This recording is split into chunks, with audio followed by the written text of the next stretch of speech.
The holotropic breathwork, it's important because it's not a substance. And so people really realize that their innate wisdom, this truest source of wisdom, is coming from within them. And they have this opportunity to reorient to themselves as a source of healing. And that in and of itself is big medicine. Welcome to Voices of Esalen, the podcast that explores the human potential movement and the cultural and spiritual impact of the Esalen Institute in Big Sur, California. I'm your host, Sam Stern. Today, my guest is Stacia Butterfield, somatic practitioner and holotropic breathwork facilitator. Stacia's journey into holotropic breathwork started in 1999. Since then, she's been on a quest to explore the wisdom of the body and the intrinsic healing orientation of the psyche. She worked with Dr. Deborah Mash at Healing Visions, an early Ibogaine clinic in the British Virgin Islands, and certified as a holotropic breathwork facilitator in 2005.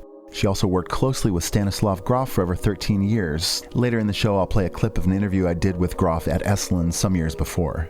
In this episode, we're going to delve into Stacia's personal journey into this work, her experience with breathwork versus psychedelics, and the importance of set and setting in creating a safe and supportive environment for healing. We'll also discuss how she creates and uses an environment for integration after the breathwork sessions, and why Esalen in particular is such a significant place for integration. So without further ado, let's dive into this fascinating conversation with Stacia Butterfield. Stacia, can you explain what holotropic breathwork is and how it differs from other breathing practices? Yeah, it's one of those paradoxes of explaining something that's very experiential, of course, but it's a powerful modality that draws on these time-honored traditions of accelerated breathing, the therapeutic potential of music, attention to set and setting. So basically, you lay down, eyes closed, you breathe deeply, and you just surrender to whatever experience is emerging from within. It's actually very, very simple. Stan Grof, the originator of the work, with his former wife, Christina Grof, they experimented with a lot of techniques, which there are in the world. There are some very sophisticated breath techniques from different traditions all around the world. And what they ultimately settled on was something really quite simple, because they found that people want to do things right. And so in the spirit of supporting people to let go of that, the guidance around the breath itself is just breathing a little bit more deeply and a little bit more quickly and with a little less space between the inhalation and exhalation. So a deeper, fuller, more effective breath. It's really quite simple. And that sometimes is disappointing for people. But in the end, it actually serves the larger process. Breathwork just has been held in esteem and regard for many, many, many years in cultures all across the world, and known for its qualities for shifting consciousness. But it turns out it doesn't take much. Is there a certain frame of time that you tell the participants, like it's going to take X amount of time to get into an altered state or a shifted consciousness? Yeah, along with the breath is a very carefully selected and crafted set of music that is to support the physicality of the breathing process. And so it's so individually oriented that some people, we do a very brief body scan just to kind of relax the body, quiet the mind. And some people take a few breaths and away they go. Other people, their minds are a little busier and they have to be a little bit more patient with the breath. And so it's really an individual experience. But I do recommend people really be generous with the breath for at least the first 30, 40 minutes if they can. And what happens is that then suddenly you find like you're engaging in this deeper, more accelerated breathing, and suddenly the music is supporting it. It's kind of loud, it's evocative, it's percussive and rhythmic. And suddenly something just shifts, and it's almost like grace. You can't quite will it to happen, but it's like a practice. It's a letting go. And suddenly you feel like you're being breathed, or you're using the music to support you into a deeper experience of yourself. And suddenly you're in something starts happening, and it's almost like a vignette, and you just fully participate in that experience. I love the way you put that. It feels like it's breathing you. Mm-hmm. And yeah, that really resonates with me. I've been able to participate in a couple of sessions across the years. And I just remember, lying down on a mat and having somebody guide me into these quick inhalations. And that's how I remember it. Quick inhalations and quick exhalations, almost like hyperventilating. I mean, you might take issue with that term. It didn't take necessarily like half an hour. It was faster. It was something like 15 minutes, and feeling like this intense vulnerability, emotion rushing to the surface during these sessions, and a surprise that I could get there just with breath. Yeah, indeed. People are usually pretty surprised. That's a big word that people use when they report back. It is different for everyone. And the model, why I love this model, is that it's meant to be used individually. So some people, like yourself, a few breaths and away you go. It's powerful. Other people, they might need to take a little longer, and that's okay too. And there's really no right or wrong way in doing that. The whole journey itself is really about a self-exploration, about a learning, about how to navigate these states. We sort of have had these really esteemed states legislated out of our culture in a way, or have been lost to many of our culture, especially in modern American life. At least I can speak to that. And so we don't have a ton of familiarity with non-ordinary states, or these holotropic states that have value for us in learning about ourselves and the world we live in. And so to shift from the ordinary state does require a letting go of some sorts. That is a prerequisite for all non-ordinary state work, is you have to let go of the ordinary state. Interestingly enough, all of the world's great traditions have a strategy for turning inward. Holotropic breathwork is really a modality for exploring one's interiority. I think it would be great to give a little bit of context on the development of holotropic breathwork as a practice, since it was born at Esalen Institute. Mm-hmm. As I mentioned earlier, the originator of the work is Stan Grof and Christina Grof. And Stan is a pioneering psychedelic researcher from the 50s and the 60s. He's a psychiatrist from the Czech Republic and came over during the war and continued his psychedelic research at Johns Hopkins and Maryland Psychiatric Research Institute.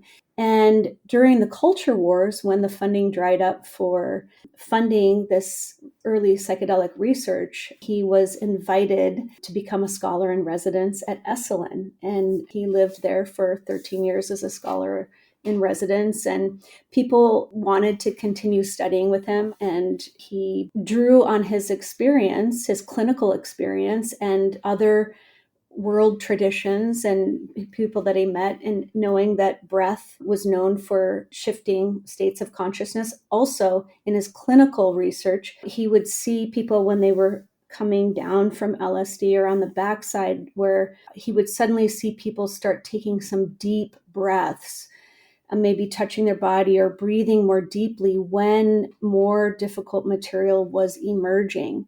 And so from his vast experience of sitting with people, he really observed that the breath was the organism's, the system's attempt to support itself in ridding an old imprint or an old residue. So the breath work is just helping to get rid of these older imprints that are no longer useful.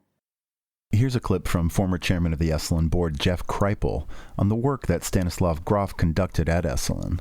And then Stan Grof will comment on how holotropic breathwork was born. In the 70s, you've got Stan Grof living here. He starts out in Czechoslovakia as a classical Freudian psychoanalyst. And he was one of the young medical students to whom they gave LSD to try to imitate a psychosis. And the way Stan tells the story, instead of psychosis, he sees God, basically, and it just flips his world. He becomes fascinated in LSD research, and Mike invites him out here, and he ends up staying for 14 years. He's interested in, of course, LSD and psychedelics, but they're now illegal, and so he has to develop some other way of getting people into altered states, and he develops this holotropic breathwork. Initially, people were not very happy when I was talking about the research that we have done. They said, well, it's great to hear about these fantastic experiences, but can't we do something? Do you have a little station on the side, I said, I don't have the license here for that, and I don't think Esalen would be very happy. And so I started thinking about, what could we do experientially? So I saw that faster breathing can somehow bring material out of the unconscious to consciousness. And so we started playing with it. It wasn't even called holotropic breathwork at that point in time. We just laid down on mats and he played this music and we started breathing and talked about our experiences afterwards. I just thought, this is interesting stuff. Can you talk about your personal journey into this work? Yeah, I was just around 30 or so. I was feeling a little disillusioned with my corporate life, and I decided to do a somatic practitioner program. It was a residential program, and there were a lot of I had been pretty heavy on academic and heady pursuits, and so I wanted to focus a little bit more on the body. And it turned out that breathwork was one of the classes, in addition to body work and body-centered practices. And I didn't take to it on the first class, but I found it to be really the modality that fast-tracked everything for me. It bypassed my intellect, my mind that was very clever, and it just got past all of that and right into the deep core of my being and just offered me profound insights that had not previously been accessible. And then in addition to that, on that third class, I had this tremendous, what really to this day is one of the most profound transpersonal experiences I've ever had. And I just could not believe anymore that there was something beyond just this material world. And suffice to say, I was just met by the presence of another on a universal level that was so all-knowing, yet so specific to me and so meaningful. And it just kind of blew me away. I never studied anything like that, learned anything like that. But to have that kind of felt sense was pretty extraordinary for me. And it was a boon beyond belief, just carried me through to the next stages of my journey of self-discovery for sure. And can you talk more about how your personal experience was impacted? Did it begin to affect your life? Yes, absolutely. I really resonated with the breath work, and suddenly deep insights were happening. First of all, I started being able to feel a lot more. I had an orientation to my own body, my own sensations. When I then joined the training, before I started working with the training for a long time, just finding a place that felt safe to really let go, to really grieve kind of all the things in life that either I had or had not had was pretty profound. And so the things I was able to get a much clearer insight to myself and my life. And then as that happened, a lot of things around me in my life changed. I suddenly had deep and meaningful relationships that I really had wanted, and they were showing up, and having a family and community that was authentic and connected. And that really, that meant a lot. And were you kind of engaging in the holotropic breathwork in conjunction with other kinds of therapies? Do you find that holotropic breathwork is a good, what's that word, collaborative kind of therapy? Yeah. Well, holotropic breathwork is a great adjunct to therapy. And that's, in fact, a lot of people, I get referrals from clinicians a lot of times working with folks. It's a great way to do deep work and then bring material up and then work integratively with it. When I first came in contact with holotropic breathwork, I was actually working at a clinic down in the British West Indies that was an early Ibogaine clinic back in 2000. So it was really integrative after a very deep and powerful experience that some folks were going through. Yeah, it works really, really well. In fact, I know a number of people who are doing different kinds of non-ordinary state work, and holotropic breathwork is just a great accompaniment to that work. That's very interesting. I would love to hear more about the way that holotropic breathwork works as an adjunct to various forms of psychedelics therapy. Well, it can work with both psychedelic therapy and also just traditional therapy as well. I mean, because there are some things that cognitively people are aware of in their biography, for example, but there often is so much that is unseen or even unconscious that isn't coming through in talk therapy sessions.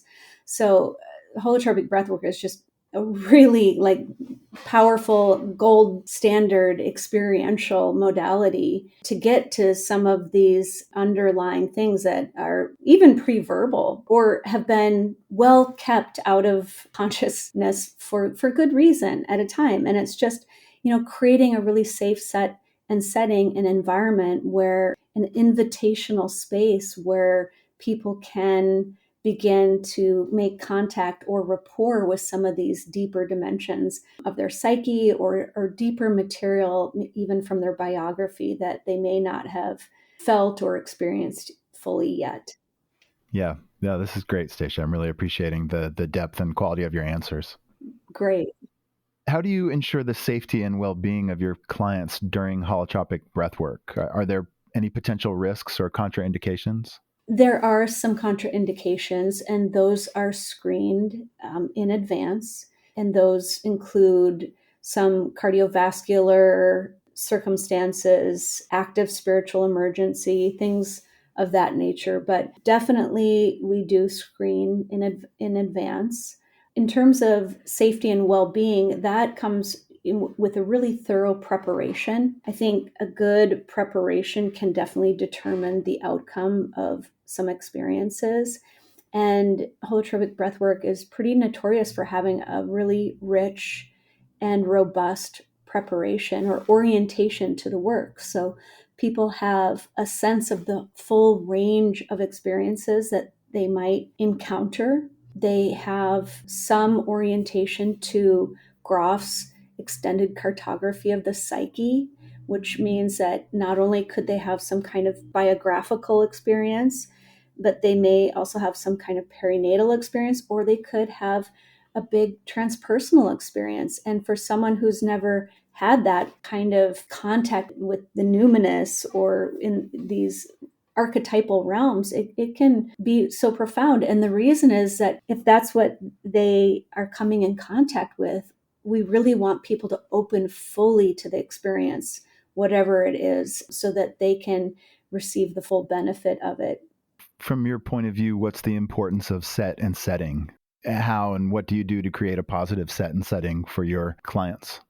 Yeah, this is so important. First of all, I mean, everyone is treated as an honored guest. And it's not flashy. I don't really have anything flashy to say, to be honest. It's in the small and subtle and intentional considerations that people are welcomed into a space where they can feel supported, where they can feel held to go inside, to open up. And that's everything from the way that they're greeted, the orientation to the workshop or the retreat, to the space, offering enough structure, but also a sense of spaciousness. They're always communicating and connecting with the deeper parts of someone that have really been invited to come to the surface.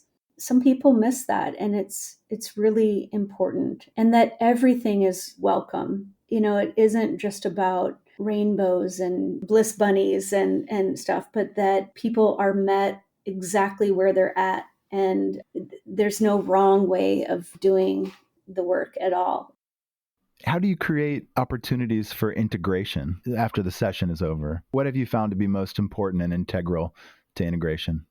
First of all, I just think, if someone is courageous enough to be willing to turn inward and open up to whatever might be there, you've got to have some kind of offering or resources to support people.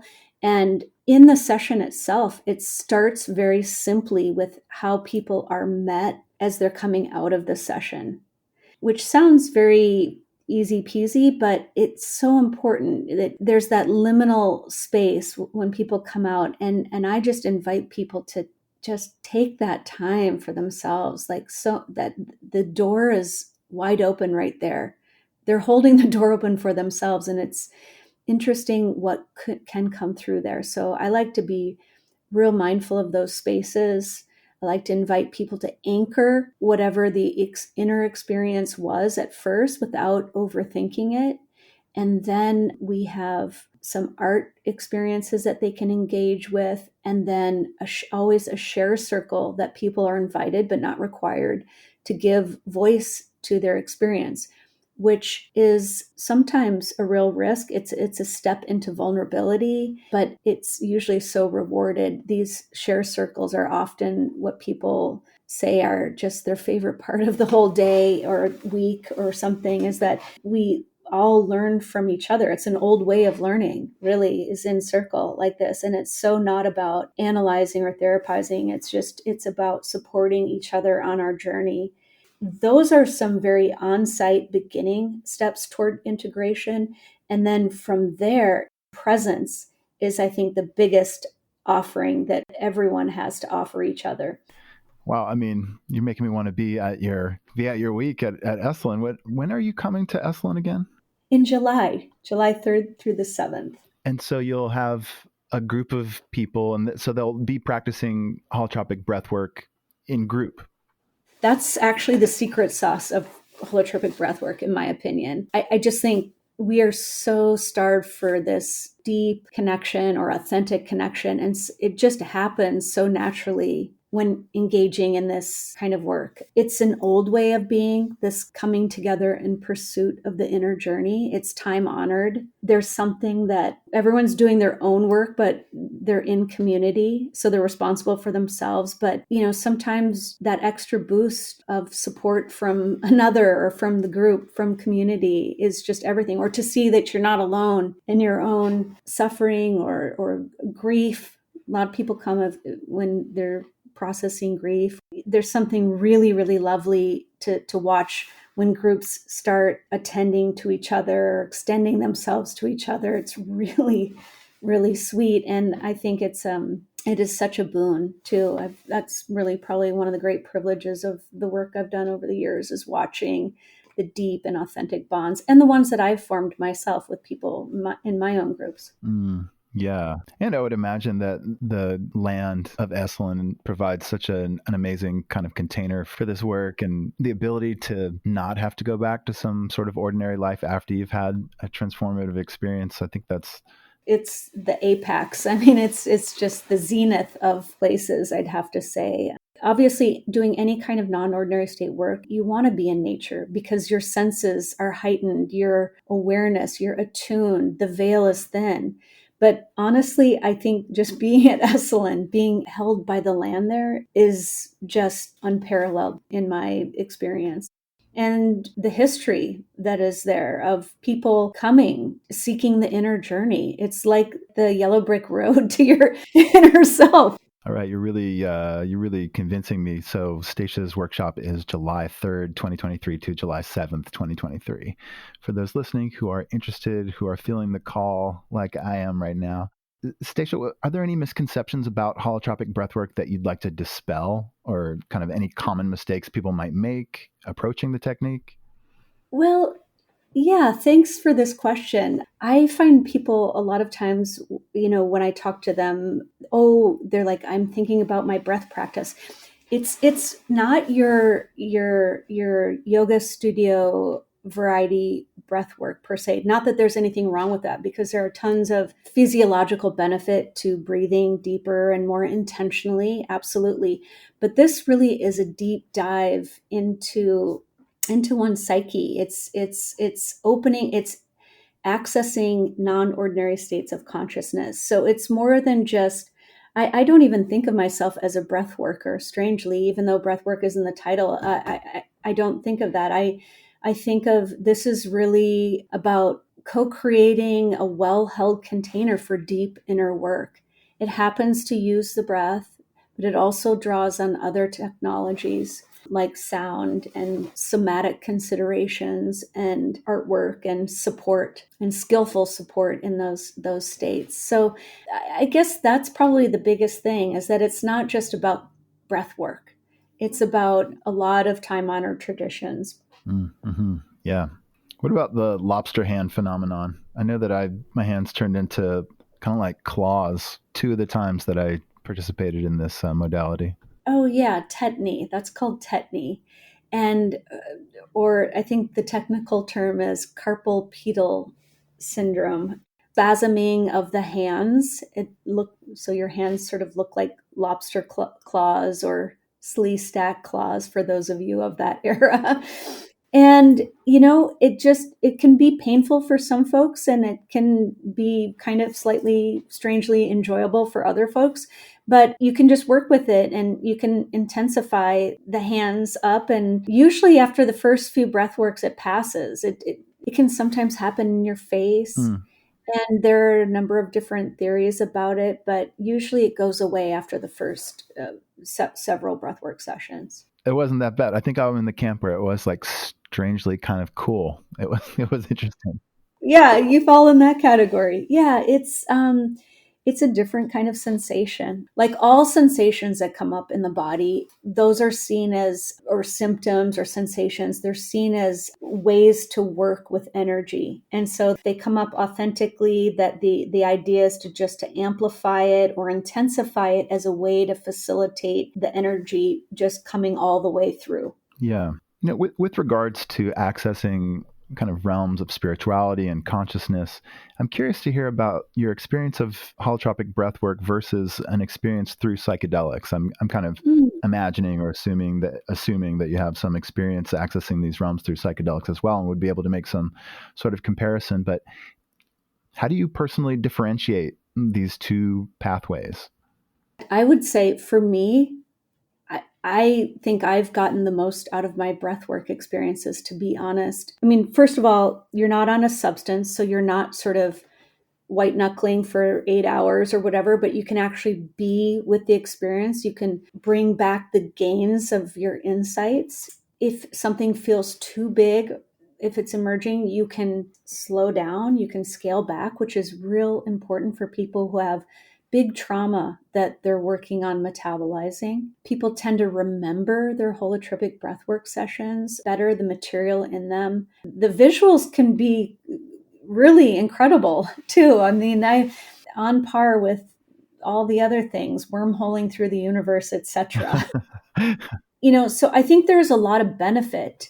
In fact, I work with a number of organizations, but it's being used as training for some psychedelic-assisted therapy training programs, also for different commercialization companies that are bringing new molecules, that are training their therapists and facilitators for studies. Once the therapists go through the holotropic breathwork, I've had so many of them come and say, "Oh, I get it now." You have this real wonderful opportunity to sit for another, to practice your sitting skills. On medicine, there's a flavor, and there's, you're there. When you ingest something, you're there. And there's some benefit to that. But honestly, I have people say to me all the time, the most psychedelic experience I ever had was a holotropic breathwork session. So I think it's a great entry point. And that's who a lot of the folks that I work with are. They've read Michael Pollan's book, and they're curious and they're interested, but they're not quite ready. And so I think this is a great place to begin exploration. And the experiences are so deep and compelling. It's why I still do this. Beyond that, it also speaks to the paradigm shift that is really needed to hold these experiences and the opportunity that we have. And so my hope is that, especially with the medicalization of psychedelics, that we don't try to fit all of, this tremendous opportunity and awakening to consciousness into this sort of square peg of the medical model, but that these states are inherent, that we have an intrinsic healing orientation in our psyche. The holotropic breathwork, it's important because it's not a substance. And so people really realize that their innate wisdom, this truest source of wisdom is coming from within them, and they have this opportunity to reorient to themselves as a source of healing. And that in and of itself is big medicine. How do you see the future of holotropic breathwork evolving? What role do you think it can play in promoting healing and transformation? For so long, people have looked outside of themselves. It's not about achieving something or going out there and, getting something or doing something as much as it is about allowing this wisdom to reveal itself, to gather information about oneself. And it's very feminine in that way. It's a beautiful process when people begin to learn how to trust themselves and have a sense of what that feels like in their bodies, to be able to be in collaboration with their lives in a way that is informed from within. Well, Stacia, thank you so much. I want to close by asking you, what message would you like to share with listeners who are curious about holotropic breathwork or are seeking to deepen their own spiritual practice? I encourage them to explore the adventure. First of all, to find skillful work. I do want to make mention that it's a big deal to open up, to turn toward a mystery, to engage in non-ordinary state work. And I would say make sure that you're making a good choice for yourself, that you're finding skillful support. The training for holotropic breathwork, Stan and Christina thought it always should be a minimum of 2 years. So it's a very extensive training. And so that is so that people have the experience of seeing and trusting that deep process as it unfolds from within. And that doesn't always happen with someone who's new, in a different field or something. So I would say make a good choice for yourself, find skillful support, and begin the journey. Trust yourself. It's so rich. Once you begin exploring these states, surrendering, collaborating with them, you sort of join in this quest. You sort of see life as this adventure of self-discovery in a way. And so that offers greater agency and capacity for the ups, the downs, the all-arounds, and sort of the joy in navigating your life's experience. And that's really what I hope, and where people can really see themselves as part of a much greater sense of self than just their everyday material lives, that they have these more cosmic perspective. That's what Stan used to always say to me. Well, don't forget your cosmic perspective. And there's something really, really valuable to that. What a great way to close. Stacia, you've sold me. You're going to see me showing up. I hope I do. Yeah, again, Stacia Butterfield, she'll be at Esalen July 3rd to July 7th. It sounds like it'll be a transformative, impassioned, spiritual, opening, expanding, splendid time to be had by all. Stacia, thanks for joining us today on Voices of Esalen. It's a complete pleasure. Thank you for having me. Thanks so much for listening to Voices of Esalen. Today's show was produced in conjunction with Shira Levine. Our theme music is by Nico Holloman. Esalen Institute is a nonprofit organization dedicated to advancing human potential and promoting positive social change. Your support helps us to continue to offer transformative programs and retreats that promote personal growth and collective well-being. To learn more about Esalen and how you can support our mission, visit our website at esalen.org.